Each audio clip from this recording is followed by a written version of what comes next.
What is going on, everyone? And welcome back to another About Teams video. And today is a celebration for Nick. Getting, of course, the NHL recap. We're going to get into it. Game 7, the Oilers prevail in the series 3-2 over the Canucks. It's a shame, Nick. I mean, this is your Oilers team, so I guess I'll let you cook with this one first. Yeah, obviously, I'm a Boston sports fan, so I care a lot more about those teams. But same thing happened last year as this year. But Edmonton's kind of my second team. I'm a huge Connor McDavid fan. But yeah, they clutched up. They surprised me. They jumped out to an early, or not early, but they jumped out to a 3-goal lead, midway through the second period, and it was looking like pretty much it was wraps. But Vancouver put up a huge fight, scoring 2 goals in the third period, but ultimately wasn't enough.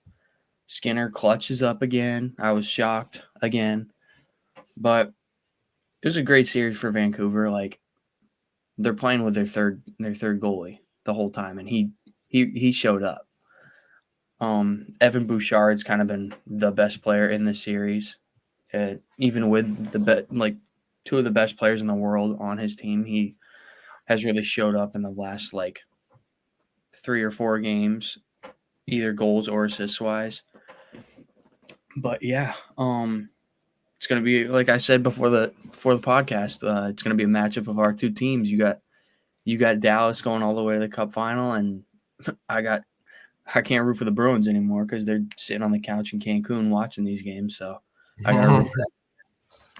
Yeah, no. I mean, shout out to the Oilers. They just, what I didn't expect was them to come out and punch Vancouver like they did, even in the first period when it was still 0-0. Vancouver just was flat. They just didn't seem, with the Game 7 online, much energy. Edmonton was carrying that momentum in that 5-1 game. I think they only had 2 shots on goal in the first period alone. Edmonton deserved this. They were the better team for 85% of it. But then Vancouver, started to make a rally, 2 quick goals.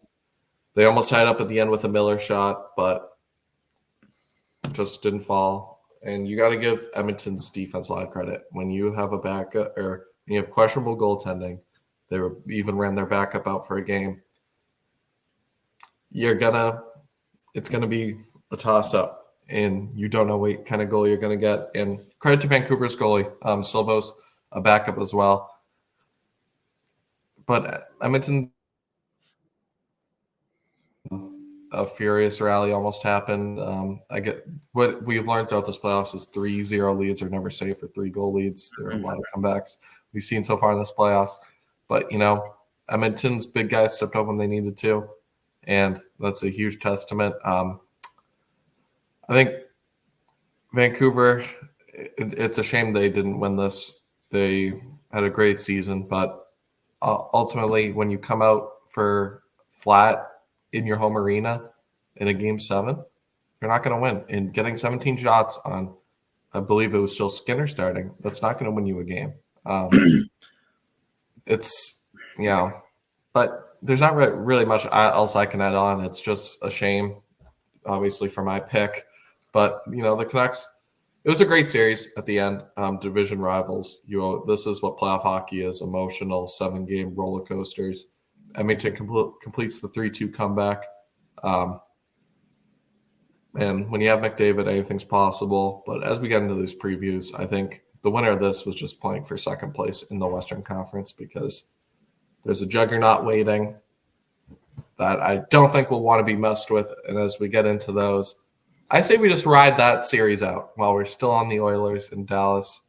For me, I credited Vancouver's depth a lot before or during this series. Dallas is like Vancouver on steroids. They got even more high-end superstars, more depth. There's no questions about the goaltending. We know what Jake Onger is. Dallas is just better. It's not a credit to Edmonton, or not a discredit. I think they can, anything's possible. But I like Dallas in 5. I don't think this is going to be – I think the games can be somewhat close, but I think, in my honest opinion, their toughest test was the Vegas Golden Knights, the defending champs. Even though they didn't have the best regular season, as Dallas was the 1 seed, Vegas was the 8 seed, but Vegas stole 2 there. They showed their playoff resilience, came back, won that series in 7. Another scenario where it's just like, I don't see how Edmonton pulls this off. This is where I think the depth really becomes an issue. Dallas is just, I've talked about it all playoffs. Top 1 through 4 lines do everything. They just got amount of versatility, very good defense. Jake Onger, really solid goaltender that even elevates once the postseason comes around. I got Dallas. You know what? Maybe I'll give Edmonton some more credit. I'll make it a 6-game series because obviously McDavid's special, Draisaitl, Ryan Nugent-Hopkins, but Stuart Skinner is a huge question mark, and Dallas won't be a team that is not going to shoot only 17 shots. They're going to pepper him. They're going to test him. And if he's up for the challenge, that's how Edmonton could win the series. But I like Dallas. 6. That'll be my official. Okay. Yeah. Skinner is definitely going to be the X factor, I think, in that series. You know, how he plays is going to determine how this series goes. And I trust him. I know I was saying I was shaky on him, but you got to ride with, your guy. And I think coming off those back-to-back wins he just had, series on the line. Their backs were against the wall when they put him back in. Wins game 6 at home, wins game 7 on the road. He's riding high now. I'm going Edmonton in 7. I respect that. I respect the hell out of Dallas. Ottinger's unbelievable. I highly doubt he's going to have, multiple bad games. There might be 1 or 2, 5-goal games just because, like you mentioned, the firepower Edmonton has on that top line. But I'm going Oilers in 7. I'm not backing down on my team. Don't be scoffing on my take. It's Edmonton in 7. McDavid's getting to the finals. He needs to get to the finals. Against this Dallas squad that has leaders, youth, Wyatt Johnson, J-Rob, so does Jamie Vancouver. Benn, So does Vancouver, and you got by them. I mean, if Dallas and Vancouver matched up, I would have picked Dallas. They're just better. They're just better. They're the one seed. You obviously would have picked Dallas. That you got your money. You got your money riding on them. You're not going to go anywhere else. Smart sports analyst knows where the money's at, and that was with Dallas this whole playoffs.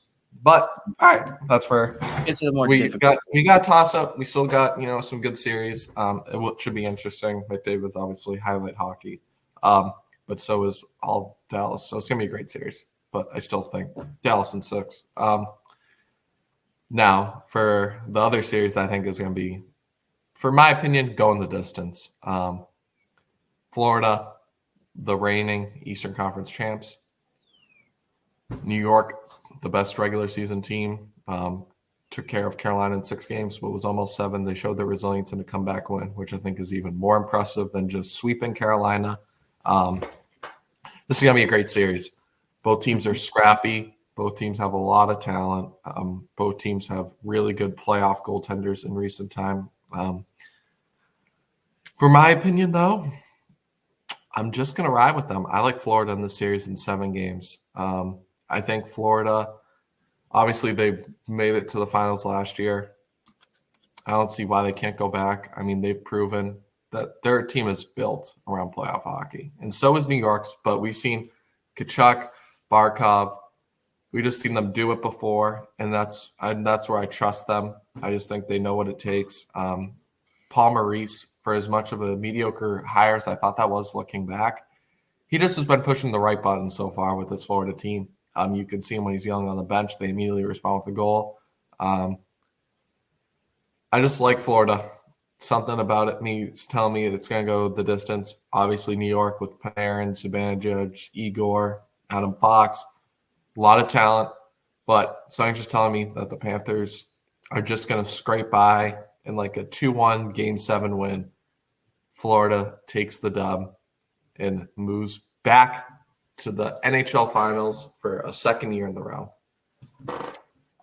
I'm in agreement with you. I do think it'll go the distance, although I know we saw last year, great matchup. I was pretty sure Florida and Carolina in the conference finals, and Florida ended up sweeping them. Yeah, So, that like, was I think this series will go one of two ways, and it's either it's going 7 or one of these teams is sweeping. But my pick for the prediction is going to be I'm going against your pick. I'm saying that the Rangers are a team of destiny to at least get to the finals. Once you get to the finals, even taking my saying, team of destiny. dude, I said that after they won that game in Carolina. Get out of here, bro. Because I heard it on the broadcast, so I'm really taking the broadcast. But Okay. I think the Rangers I think it's going to be a great series. It's going to be another series I think that was like that New York Carolina series where just 4-3, 3-2 type games, close the whole time, fast pace, back and forth because both these teams play so fast pace. And another thing that I don't think you really touched on that I think is going to be a huge factor is who can stay out of the box more because I think both of these teams have great power plays.